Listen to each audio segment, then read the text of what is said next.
नमस्कार दोस्तों मैं अभिषेक कर्ण एक बार फिर से आप सभी का कॉन्सेप्ट टाइम के इस ऑनलाइन प्लेटफॉर्म पर स्वागत करता हूं और उम्मीद करता हूं कि आप अपने परिवार के साथ इस महामारी के दौर पे घर पर होंगे और सुरक्षित होंगे। दोस्तों आज हम साइंस चैप्टर पढ़ेंगे 11 जो कि एनसीईआरटी क्लास 6 की चैप्टर नंबर 11 है और चैप्टर का नाम है प्रकाश, छायाएँ एवं परावर्तन, या हम कहें लाइट, शैडोज़ एंड रिफ्लेक्शन। ये बहुत ही इंपॉर्टेंट चैप्टर है। कोई भी एग्ज़ाम हो, सिविल सर्विसेज से लेकर वनडे एग्ज़ाम तक, अगर किसी एग्ज़ाम में साइंस आती है तो लाइट से क्वेश्चन ज़रूर होते हैं और ये चैप्टर बहुत अच्छा है, इससे बहुत कुछ सीखा जा सकता है। क्यों? क्योंकि ये बेसिक की जो हमारी नॉलेज है वो प्रदान करता है। एक मिनट। तो दोस्तों अब हम ये चैप्टर पढ़ेंगे और हम स्टार्ट से एकदम बेसिक से समझेंगे लाइट होती क्या है, सब कुछ देखेंगे इसमें। तो चलिए बिना वक्त गवाए चैप्टर की शुरुआत कर देते हैं।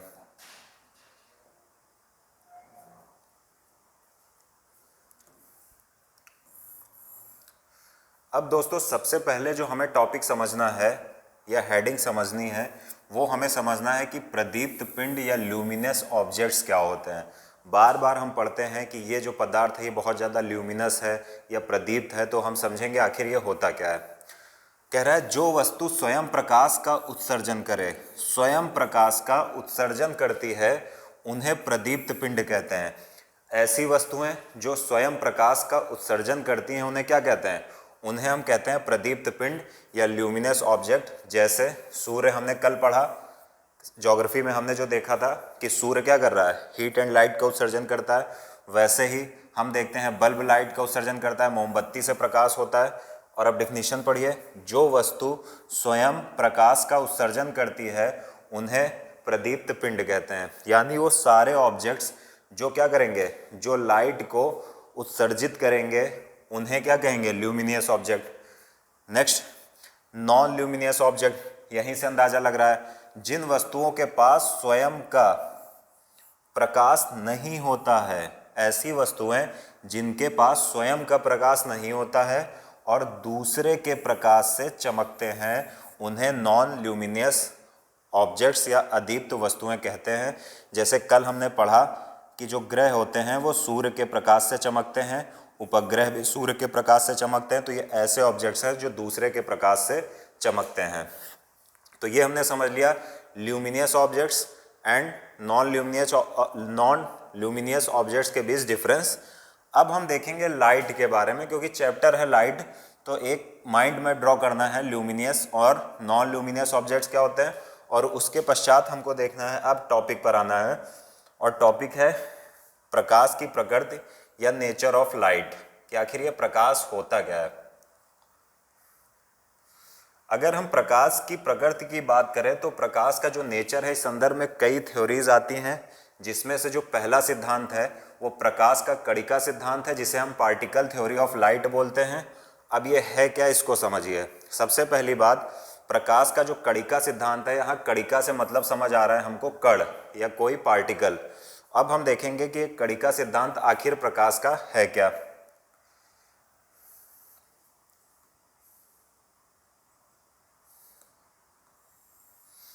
अब अगर हम प्रकाश के कणिका सिद्धांत या पार्टिकल थ्योरी की बात करें तो सबसे पहली बात है, एग्जाम की दृष्टि से बहुत इंपॉर्टेंट है, कि प्रकाश का कणिका सिद्धांत किसने दिया था? तो प्रकाश का जो कणिका सिद्धांत है वो न्यूटन ने दिया था। सेकेंड पॉइंट, इस सिद्धांत के अनुसार प्रकाश छोटे कणों से मिलकर बना है। ये जो कणिका सिद्धांत है ये कहता है कि प्रकाश, आप देख रहे हैं, छोटे छोटे कणों से मिलकर बना है। यानी अगर आप ये सन देख लीजिए, इसको मान लेते हैं हम सन है ये, तो न्यूटन साहब ने बताया कि जो प्रकाश आएगा वो छोटे छोटे कण होते हैं और इसी से क्या होता है, दुनिया प्रकाशित होती है। तो इन्होंने बताया कि जो प्रकाश है वो छोटे छोटे कणों से मिलकर बना और इसी के माध्यम से, हमने कल भी पढ़ा कि हमारी पृथ्वी और सारे ग्रह प्रकाशित होते हैं।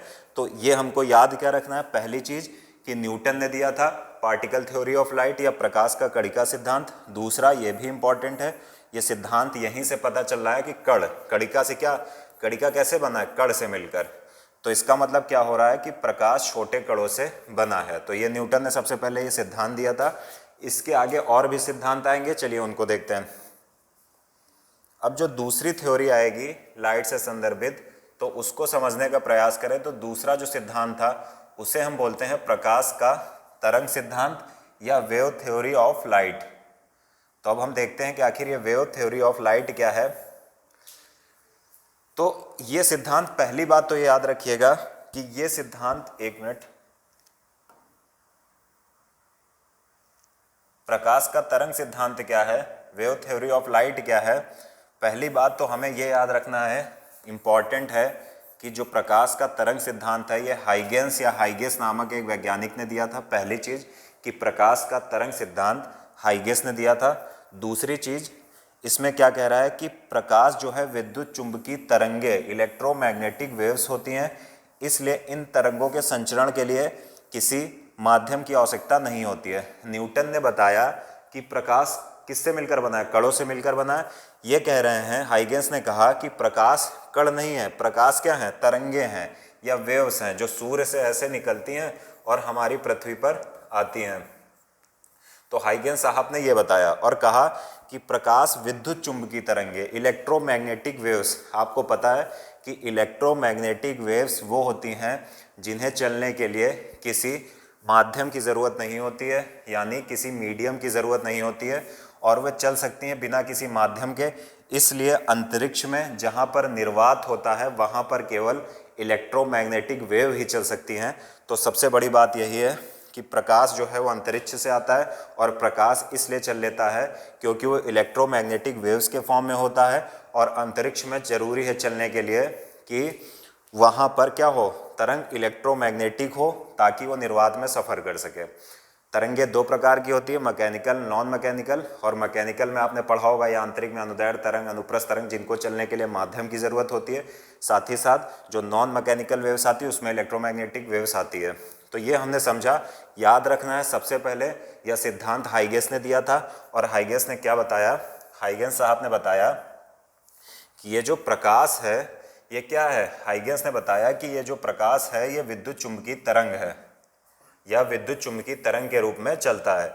तो याद रखिएगा कि प्रकाश इलेक्ट्रोमैग्नेटिक EMW के रूप में चलता है, या प्रकाश विद्युत चुंबकीय तरंगे होती हैं।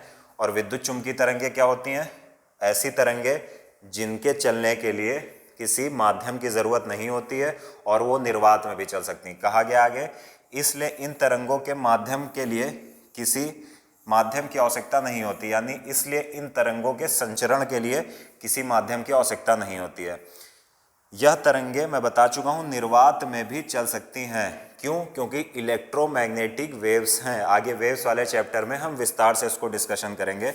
अभी सिर्फ जो हमें लाइट का नेचर समझना है, तो उसके हिसाब से हमें सिर्फ ये देखना है कि प्रकाश क्या होता है, विद्युत चुंबकीय तरंग है, इलेक्ट्रोमैग्नेटिक वेव्स हैं जो माध्यम के बिना भी चल सकती हैं, अर्थात निर्वात में चल सकती हैं। तो ये हमने दूसरी थ्योरी समझ ली जो लाइट से रिलेटेड थी। अब हम प्रकाश का ड्यूल नेचर समझेंगे, ड्यूल नेचर ऑफ लाइट जिसे हम बोलते हैं, या जिसे हम कहते हैं प्रकाश की दोहरी प्रकृति। तो ये समझते हैं क्या है।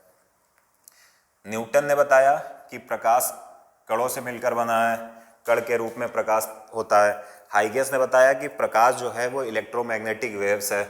उसके पश्चात बात क्या आई कि ड्यूल नेचर ऑफ लाइट, और इसमें कहा गया कि प्रकाश कभी कणों और कभी तरंगों की भांति व्यवहार करता है। यानी प्रकाश की द्वैध प्रकृति या दोहरे नेचर का मतलब क्या हुआ कि प्रकाश क्या है, पार्टिकल भी है प्लस क्या है, वेव भी है। तो प्रकाश दोनों है, यानी कण भी है और तरंग भी है। और कहा जा रहा है कि प्रकाश कभी कणों की भांति व्यवहार करता है तो कभी तरंगों की भांति व्यवहार करता है। नेक्स्ट जो सिद्धांत आएगा प्रकाश से संबंधित, आइंस्टीन ने दिया था, और वो दिया था प्रकाश का फोटोन सिद्धांत, या इसी को बोलते हैं क्वांटम सिद्धांत या quantum theory of light. Einstein साहब ने क्या कहा, आइंस्टीन साहब ने कहा कि पहली बात तो हमें ये याद रखनी, अगर एग्जाम में पूछा भी जा चुका है, और अगर पूछा जाए कि प्रकाश का क्वांटम सिद्धांत किसने दिया था, तो हमें पता होना चाहिए कि आइंस्टीन साहब ने, आइंस्टीन, ये कुछ गलत लिखा है, तो यह सिद्धांत आइंस्टीन ने दिया था, याद होना चाहिए। सेकंड, इस सिद्धांत के अनुसार प्रकाश फोटोन के छोटे छोटे पैकेटों के रूप में चलता है। आइंस्टीन साहब क्या कह रहे हैं, जरा इसको समझिए। ये कह रहे हैं कि अगर ये सन है तो यहाँ पर प्रकाश क्या कर चलेगा, फोटॉन के छोटे छोटे पैकेट होते हैं और इन पैकेट के रूप में लाइट सफ़र करती है या प्रकाश चलता है। आइंस्टीन साहब कह रहे हैं इस सिद्धांत के अनुसार प्रकाश फोटॉन के छोटे छोटे पैकेटों के रूप में चलता है। इन पैकेटों को क्वांटा या फोटॉन कहते हैं। ये जो पैकेट है इन्हें क्या बोलेंगे, क्वांटा या फोटॉन। तो आइंस्टीन साहब ने बताया कि प्रकाश क्या है, प्रकाश फोटॉन के छोटे छोटे पैकेट के रूप में चलता है, हमने देख लिया। आइंस्टीन को याद रखना है, ये बहुत इंपॉर्टेंट है, आइंस्टीन को प्रकाश के फोटॉन सिद्धांत के लिए नोबेल पुरस्कार दिया गया था। आइंस्टीन ने ये जो प्रकाश का फोटॉन सिद्धांत था, क्वांटम सिद्धांत था, इसके लिए इन्हें नोबेल पुरस्कार से सम्मानित किया गया था। तो ये हमने नेचर ऑफ लाइट समझा, प्रकाश की प्रकृति समझी। अब हम देखेंगे प्रकाश का परावर्तन। अच्छा टॉपिक है, चलिए समझते हैं इसको।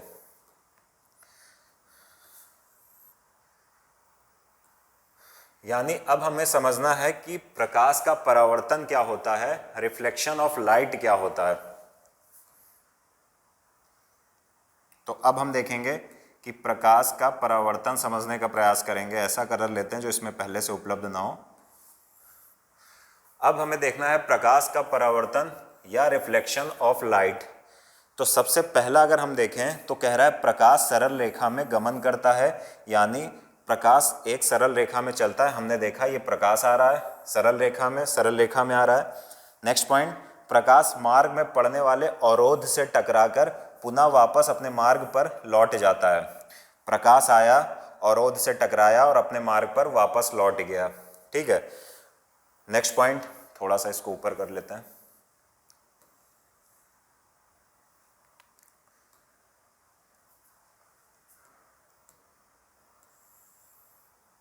नेक्स्ट पॉइंट क्या कह रहा है कि प्रकाश अवरोधक से टकराने के पश्चात किसी विशेष कोण पर मुड़ जाता है।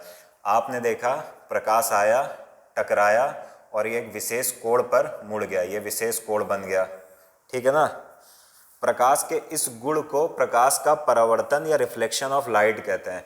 प्रकाश के आकर माध्यम से या परावर्तक पृष्ठ से टकराने के पश्चात वापस लौटने की क्रिया या इस गुण को क्या कहेंगे, प्रकाश का परावर्तन कहेंगे। अवरोधक पड़ा, प्रकाश आया, यहाँ दर्पण पड़ा था, दर्पण से टकराया, वापस लौट गया, और प्रकाश के इस नेचर को या गुण को क्या बोलेंगे, इसे रिफ्लेक्शन ऑफ लाइट या प्रकाश का परावर्तन बोलेंगे। नेक्स्ट पॉइंट, प्रकाश स्रोत से परावर्तक पृष्ठ पर पड़ने वाली किरण आपतित किरण या इंसिडेंट रेस कहलाती है। यहाँ मान लेते हैं कोई सोर्स था, मान लेते हैं सन था। ठीक, तो क्या कह रहा है कि प्रकाश स्रोत से परावर्तक पृष्ठ पर पड़ने वाली किरण, स्रोत से किरण आई, परावर्तक पृष्ठ पर पड़ी, किरण आपतित किरण या इंसिडेंट रेस कहलाती है। ये कौन सी किरण है, ये इंसिडेंट रेस कहलाती है, या इसी को हिंदी में बोलते हैं आपतित किरण, आने वाली किरण। जबकि दर्पण या परावर्तक सतह से टकराकर लौटने वाली किरण को रिफ्लेक्टेड रेस या परावर्तित किरण कहलाते हैं या कहते हैं। ये आई, इसे आपतित किरण इंसिडेंट रेस, और ये गई, इसे रिफ्लेक्टेड वेव्स या परावर्तित किरण कहते हैं।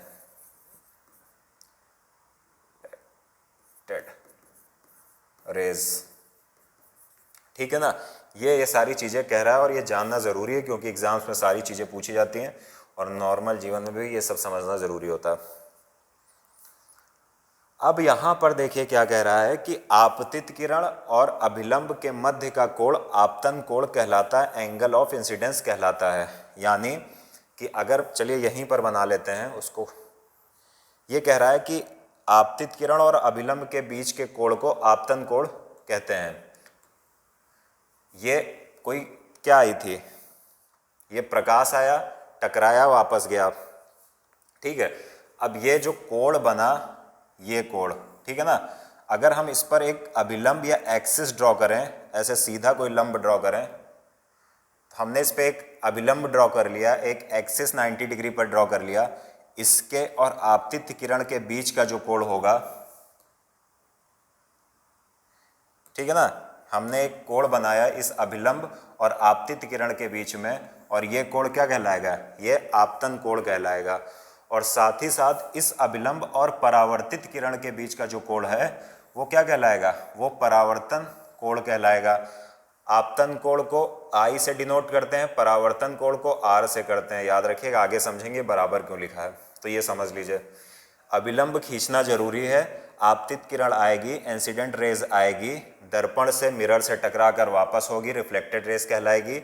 इनके बीच एक अभिलंब खींचा जाएगा और इनके बीच ये जो अभिलंब से आने वाली किरण के बीच का कोण आपतन कोण कहलाएगा। जाने वाली किरण और अभिलंब के बीच का कोण परावर्तन कोण कहलाएगा। तो उम्मीद है कि ये समझ में आ गया होगा। आगे बढ़ते हैं।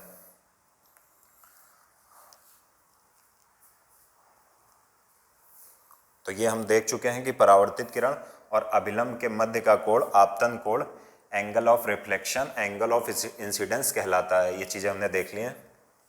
अब हमें देखना है कि परावर्तन के नियम क्या हैं, लॉ ऑफ रिफ्लेक्शन किसे कहते हैं, और बहुत ज़रूरी है ये जानना कि आखिर परावर्तन के नियम क्या होते हैं।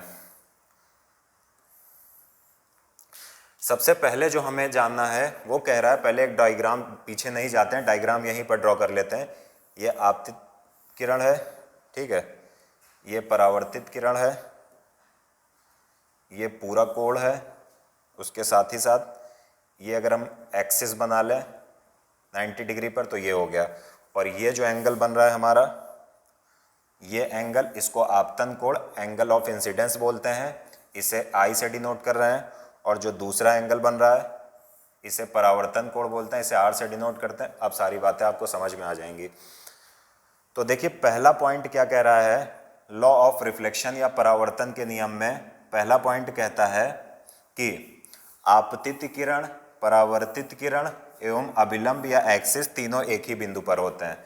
तो सीधी सी बात है, आपतित किरण और परावर्तित किरण और अभिलंब, देखिए आप तीनों एक ही बिंदु पर हैं। तो याद रखिएगा, ये परावर्तन के नियम का पहला नियम है। और दूसरा नियम क्या है, दूसरा नियम यह है कि आपतन कोण और परावर्तन कोण, आपतन कोण I और परावर्तन कोण R, इसको काट दीजिए, बराबर होते हैं। यानी angle I is equal to angle R।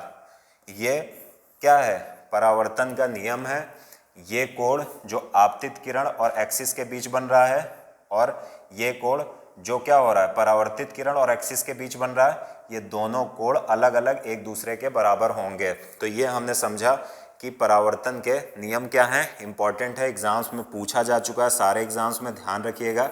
ये दो नियम याद कर लीजिएगा। ये लिखा है angle I is equal to angle को यहाँ पर L बना दिया गया, ये एंगल ऐसे होगा शाइन, और ये डिब्बा फालतू में बन गया, इसको इस डिब्बे के अंदर होना चाहिए था, angle I is equal to angle R। खैर, अब हमें देखना है कि आखिर स्कैटरिंग ऑफ लाइट क्या होता है, प्रकाश का प्रकीर्णन क्या होता है। फिर एक दो एप्लीकेशन मैं अपनी तरफ से बताने का प्रयास करूंगा ताकि आपकी गहरी समझ बन जाए इस प्रकीर्णन पर या स्कैटरिंग पर। तो हमें देखना है कि आखिर ये प्रकाश का प्रकीर्णन या स्कैटरिंग ऑफ लाइट क्या होता है, जिसे बार बार आप पढ़ते हैं और समझते हैं और समझ में नहीं आता है। तो चलिए देखते हैं, पहले पढ़ के थोड़ा सा देख लेते, फिर फिगर से मैं समझाता हूँ। कह रहा है, जब प्रकाश किसी ऐसे माध्यम में गति करता है जिसमें धूल और अन्य पदार्थों के सूक्ष्म कण, ये कीवर्ड देखिएगा, जब प्रकाश किसी ऐसे माध्यम में गति करता है जिसमें धूल और अन्य पदार्थों के या अन्य पदार्थ के सूक्ष्म कण उपस्थित होते हैं, तो प्रकाश सभी दिशाओं में फैल जाता है। या परिघटना प्रकाश का प्रकीर्णन कहलाती है या स्कैटरिंग ऑफ लाइट कहलाती है।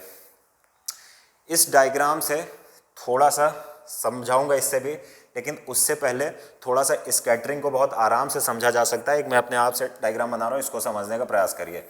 मान लेते हैं ये सन है, ठीक है, तो सन से क्या होगा कि सन रेज आएंगी, ठीक है, सूर्य की किरणें आएंगी ऐसे।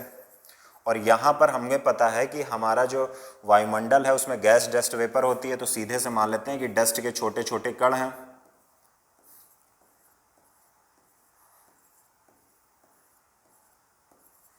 ये डस्ट के या अन्य बहुत सारे धूलकण हमारे वायुमंडल में मौजूद रहते हैं। तो ये मान लिया हमने।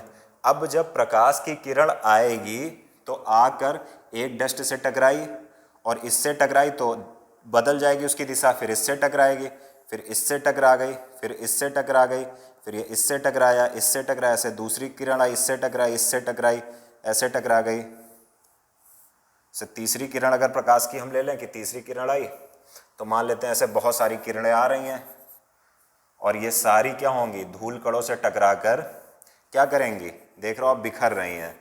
इससे टकराएंगी, ऐसे टकराएंगी, ऐसे जिगजैग मोशन टाइप में कर रही हैं और इसे ही क्या कहा जाएगा, इसे ही प्रकाश का प्रकीर्णन कहा जाता है। और इसका सबसे अच्छा एग्जाम्पल हम इस फिगर के माध्यम से समझेंगे कि आखिर इसका एप्लीकेशन क्या है, क्या इसका हमारे जीवन में कुछ उपयोग है या नहीं है। तो ये मान लेते हैं सूर्य। आपने देखा होगा कि जब सूर्य सुबह सूर्योदय होता है या आप देखते हो कि रात के बाद जैसे प्रकाश आता है तो आपको कहीं पर सूर्य नहीं दिखता है, लेकिन आप उजाले को देखते हो और वस्तुओं को, लोगों को देख सकते हो, लेकिन आपको कहीं सूर्य नहीं दिख रहा है। तो ये कैसे हो सकता है कि बिना सूर्य के ही 6 बजे आपको क्या होता है, वस्तुएं दिखने लगती हैं। तो अब इसका कारण समझिए। इसका कारण प्रकाश का प्रकीर्णन या स्कैटरिंग ऑफ लाइट ही है। आगे पढ़ेंगे विस्तार से, लेकिन अभी इतना जान लीजिए, सूर्य से किरण आई, माना यहाँ पर कोई पॉइंट है ए पॉइंट, यहाँ पर किरण पड़ी, ठीक है, लेकिन सूर्य की किरण तो इसी पॉइंट पर आ रही है, सूर्य इधर है, लेकिन आप देखोगे कि यहाँ बगल में खड़े हुए व्यक्ति को भी सुबह 6 बजे वस्तुएं दिखाई देने लगती हैं, यानी बी पॉइंट पर भी वस्तुएं दिखाई देने लगती हैं। ऐसा क्यों होता है? ऐसा इसीलिए होता है क्योंकि ये जहाँ से किरणें आती हैं यहाँ पर बहुत सारे धूल के कण ऐसे ऐसे होते हैं। और मैंने बताया कि प्रकीर्णन कैसे होता है, मैंने पीछे डायग्राम से समझाया। तो जब सूर्य की किरणें आएंगी, इससे टकराएंगी, इधर घूमेंगी, इधर इधर इधर, इसी तरह ये ऐसे ऐसे नाचती रहेंगी धूल के कणों के माध्यम से, और इधर बी पॉइंट पर भी पहुंच जाएंगी ऐसे ही प्रकीर्णित या स्कैटर्ड होते हुए, और बी पर भी वस्तुओं को लोग देख सकेंगे बिना सूर्य के दिखाई, मतलब सूर्य के दिखाई देने के पहले ही वस्तुएं दिखाई देने लगती हैं। तो इसका एप्लीकेशन सबसे बड़ा यह है कि हमें सुबह क्या होता है, वस्तुएं दिखाई देने लगती हैं बिना सूर्य की उपस्थिति में, यानी सूर्य हमें दिखाई नहीं देता है लेकिन हमें वस्तुएं दिखाई देने लगती हैं। इसका सबसे बड़ा कारण स्कैटरिंग ही है, क्योंकि सूर्य किसी पॉइंट पर पड़ रहा होगा और जिस पॉइंट के वायुमंडल से वो गुजर रहा होगा तो वहाँ पर धूलकण होंगे, और जैसे ही सूर्य की किरण धूलकण से टकराएगी तो स्कैटर्ड होगी, इधर उधर ऐसे जिगजैग मोशन टाइप में करने लगेगी, तो बी पॉइंट पर भी वो पहुँच जाएगी। कैसे? प्रकीर्णन द्वारा प्रकीर्णित होकर। तो हमें बी पॉइंट पर भी वस्तुएं दिखाई देती हैं क्योंकि प्रकाश प्रकीर्णित होकर वहां तक पहुंच रहा है।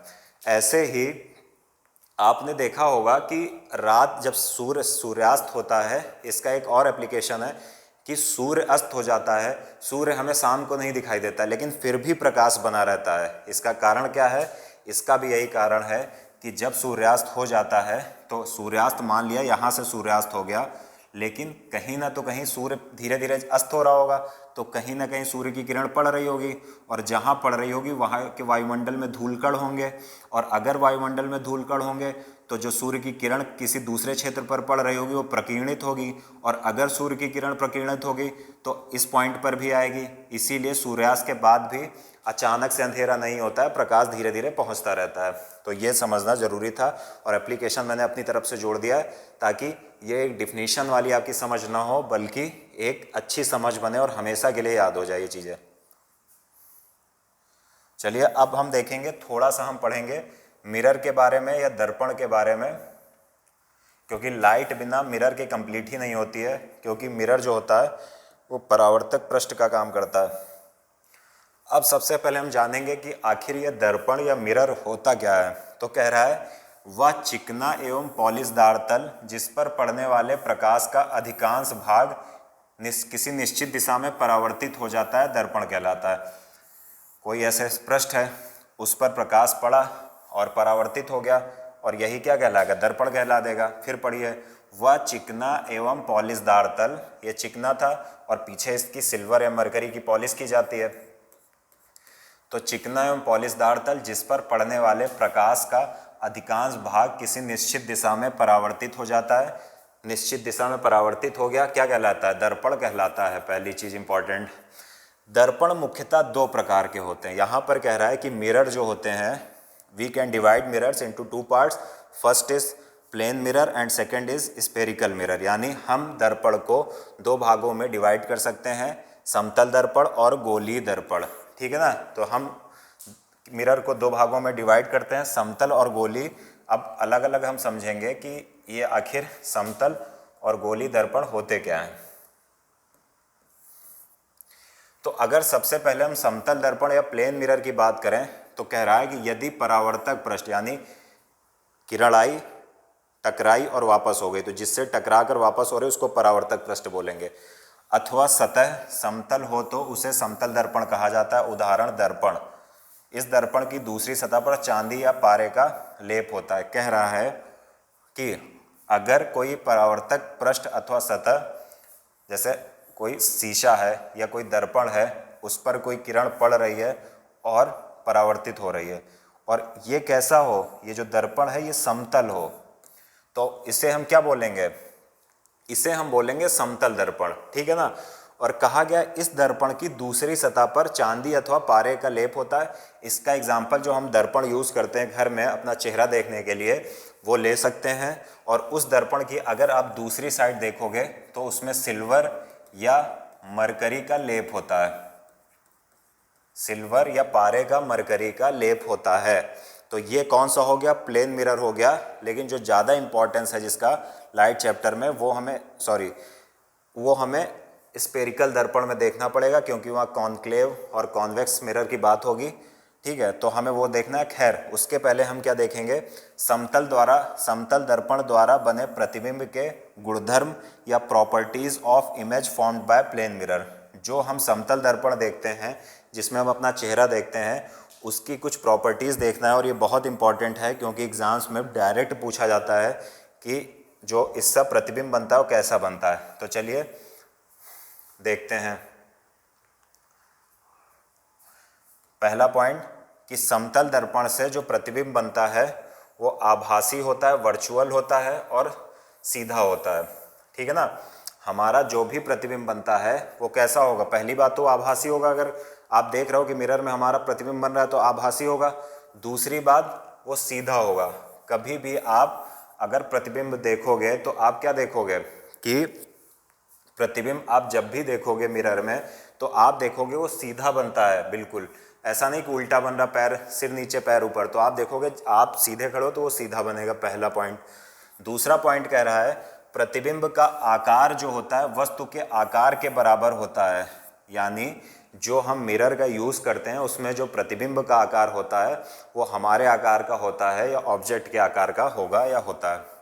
नेक्स्ट पॉइंट, प्रतिबिंब दर्पण के पीछे उतनी ही दूरी पर बनता है जितनी दूरी पर वस्तु दर्पण के सामने रखी होती है।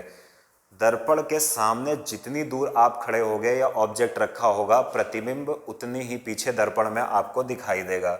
नेक्स्ट, यदि वस्तु दर्पण के सामने v वेग से गतिमान हो तो प्रतिबिंब की चाल 2v होगी।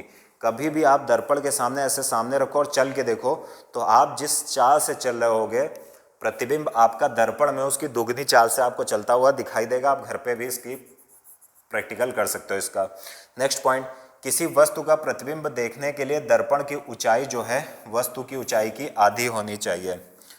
अगर आपको अपना पूरा प्रतिबिंब देखना है तो आपका जो दर्पण लगा हो, जो प्लेन मिरर हो, वो आपके आधा होना चाहिए। आप कपड़े की दुकानों पर जाते हो, वहाँ पर देखते हो कि आपकी लगभग लंबाई का आधा मिरर लगा होता है और उसमें आप अपने पूरे शरीर को देख सकते हो।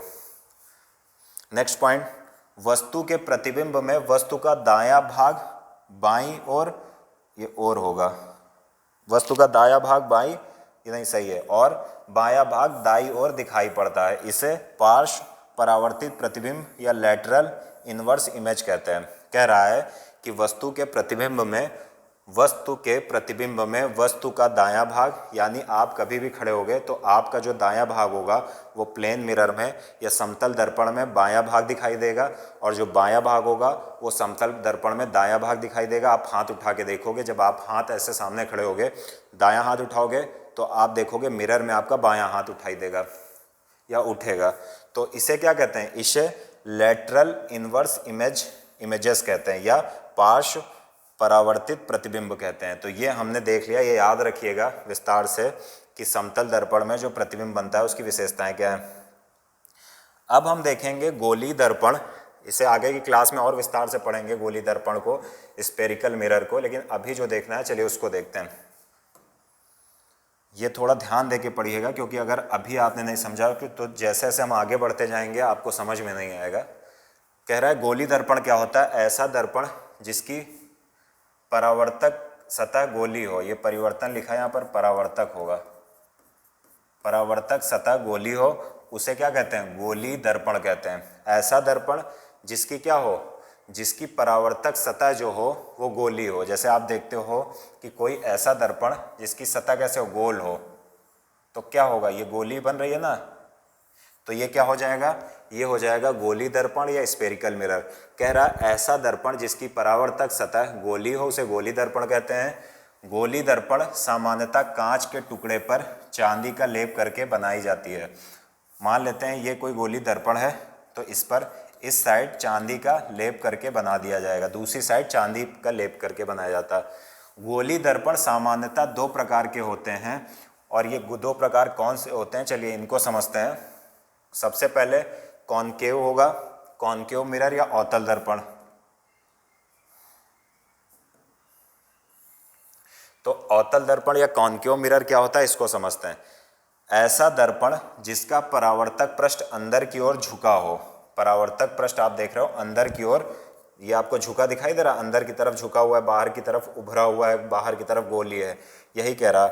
ऐसा दर्पण जिसका परावर्तक पृष्ठ अंदर की ओर झुका हो अथवा वक्रित हो, तो अंदर की तरफ झुका हुआ है, क्योंकि परावर्तक पृष्ठ क्यों बोल रहे हैं, क्योंकि जब रेज आएंगी, प्रकाश आएगा, तो प्रकाश क्या होगा, प्रकाश की तरंगें यहाँ से टकराकर परावर्तित होंगी, और प्रकाश की तरंगें जहाँ से टकराकर परावर्तित होती हैं वो सतह परावर्तक सतह या परावर्तक पृष्ठ कहलाती है।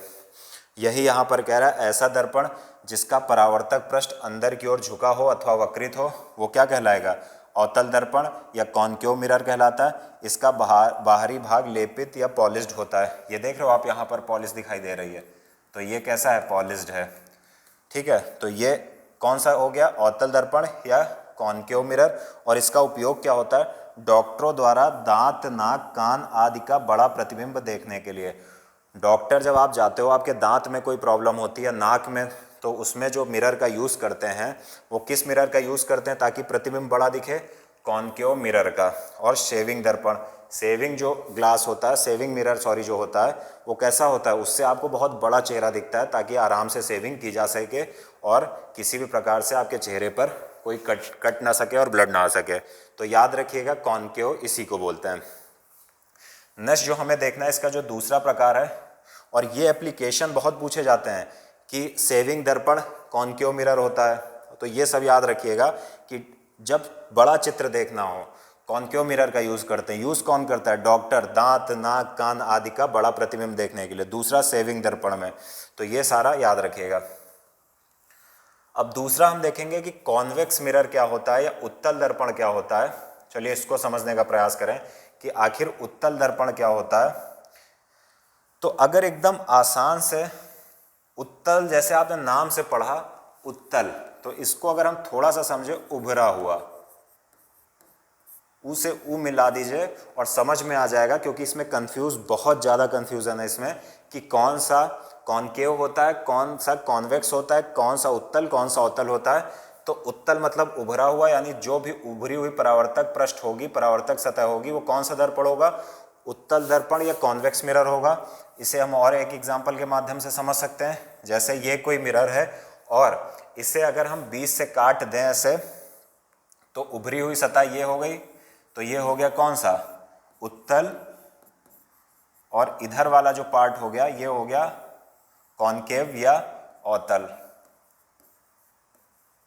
ठीक है ना। तो ये हमने समझा। अब खैर जो हमें देखना है वो उसको थोड़ा विस्तार से देख लेते हैं, कॉन्वेक्स मिरर के बारे में या अवतल दर्पण के बारे में, सॉरी उत्तल दर्पण के बारे में। तो ये फिगर बना हुआ है और जो पहली चीज़ इसमें दी हुई है उसको समझिए। ये क्या कहता है कि ऐसा दर्पण जिसकी बाह्य सतह उभरी हुई हो, बाहरी सतह उभरी हुई है, देख रहे हो आप, ये उभरी हुई है, ठीक है, अथवा जिसका परावर्तक पृष्ठ उभरा हुआ है, यहाँ से प्रकाश आएगा, परावर्तक पृष्ठ उभरा हुआ है, इसकी आंतरिक सतह को लेपित किया जाता है। इसकी जो आंतरिक सतह होती है इसको सिल्वर से पॉलिश कर दिया जाता है। अब इसका तो हमें याद क्या रखना है उत्तल दर्पण के बारे में कि ऐसा दर्पण जिसकी बाहरी सतह या परावर्तक पृष्ठ उभरा हुआ हो, ठीक है, पहली चीज़। दूसरी चीज़, इसकी आंतरिक सतह को लेपित किया जाता है, अंदर वाले भाग को लेपित किया जाता है, इसलिए इसे क्या कहते हैं, इसलिए इसे कॉन्वेक्स मिरर कहते हैं या उत्तल दर्पण कहते हैं। अब इसके हम एप्लीकेशंस या उपयोग देख लेते हैं क्या होते हैं। अगर हम इसके उपयोग देखें तो पहला जो उपयोग होता है वाहनों में साइड मिरर के रूप में इसका उपयोग किया जाता है। आप जो बाइक चलाते हो या कार चलाते हो तो आप देखते हो जो साइड मिरर होता है वो कैसा होता है, वो थोड़ा सा उभरा हुआ आपको दिखेगा, इस टाइप से कुछ होता है, ऐसे ब्लैक ब्लैक से ढका हुआ ऐसे होता है उभरा हुआ। तो ये कौन सा मिरर होता है? जो साइड मिरर होता है वो कॉन्वेक्स या उत्तल दर्पण होता है। ठीक है, इसका दृष्टि क्षेत्र अधिक विस्तृत होता है, इसलिए सड़क के अंधे मोड़ पर इसका उपयोग किया जाता है। इसका जो दृष्टि क्षेत्र होता है वो बहुत बड़ा होता है, इसीलिए आपको क्या होता है, आपका साइड मिरर भी होता है कि बहुत पीछे तक की, दूर तक की वस्तुओं को दिखा सकता है, किसी दुर्घटना से आप बच सकते हो। साथ ही साथ कह रहा है कि इनका दृष्टि क्षेत्र अधिक विस्तृत होता है, इसलिए सड़क के अंधे मोड़ पर, ये अंडरलाइन के लीजिए, अंधे मोड़ का मतलब क्या है। आपने कभी कभी देखा होगा कि कोई ऐसी रास्ता है, मैं बताता हूँ कैसे समझाऊँ इसको। ऐसे कोई ऐसी रास्ता है और इसमें बड़े बड़े वाहन चलते हैं जैसे ट्रक, बस, ठीक है, और ये एकदम अंधा मोड़ है, इधर से घूमना पड़ता है। तो क्या किया जाता है कि ये जो कोना है यहाँ पर आपको उत्तल दर्पण लगा दिया जाएगा बड़ा सा। तो जैसे आप उतरोगे तो इस उत्तल दर्पण से आपको इधर से जो भी वाहन आ रहे हैं उनकी जानकारी मिल जाएगी और उसके बाद आप सही ढंग से गाड़ी चलाओगे। इधर आने वालों का भी यही हाल होता है, इस कोने पर लगे उत्तल दर्पण से आपको इधर वाली जानकारी मिल जाएगी और आप अपने हिसाब से गाड़ी संचालित करोगे। अभी तुरंत मुझे एक चीज़ याद आई है, सेम इसी कॉन्वेक्स मिरर का यूज़ कहाँ पर होता है, आपने देखा होगा कि फिनिक्स में कह रहा हूँ, किसी भी आप मॉल में देखोगे तो आप देखोगे कि वहाँ पर जहाँ पर क्या होता है, आप बाइक वाइक खड़ी करते हो तो वहाँ पर क्या होगा कि वहाँ पर जब आप बेसमेंट में उतरते हो तो अक्सर इस मिरर का क्या होता है, यूज़ होता है ताकि किसी दुर्घटना से बचा जा सके। तो इसका इस्तेमाल वाहनों में साइड मिरर के रूप में और अंधे मोड़ पर होता है ताकि किसी बड़ी दुर्घटना से हम अपने आप की रक्षा कर सकें और साथ ही साथ कोई भी सारे लोग जो लोग उन रास्तों का प्रयोग कर रहे हैं उनके साथ कोई बड़ी दुर्घटना ना हो। तो ये हमने देखा कि मिरर किस प्रकार उपयोगी होते हैं और हमारे जीवन में अंदर तक घुसे हुए हैं, जिन्हें हटाना बड़ा मुश्किल काम है। तो उम्मीद है ये चैप्टर नंबर 11 लाइट पूरा समझ में आ गया होगा। यदि आपको चैप्टर समझ में आया हो तो इसे पहली बात तो खुद वीडियो को लाइक करिए, फिर अधिक से अधिक अपने दोस्तों तक, परिवार वालों तक शेयर करिए, चैनल को सब्सक्राइब खुद भी करिए और अपनी सुरक्षा करिए, क्योंकि बहुत ही विकट समय चल रहा है, महामारी का दौर है। अगर अभी आप 15-20 दिन सुरक्षित रह गए तो उसके बाद कोई खतरा नहीं होगा। खैर, तब तक के लिए नमस्कार, धन्यवाद।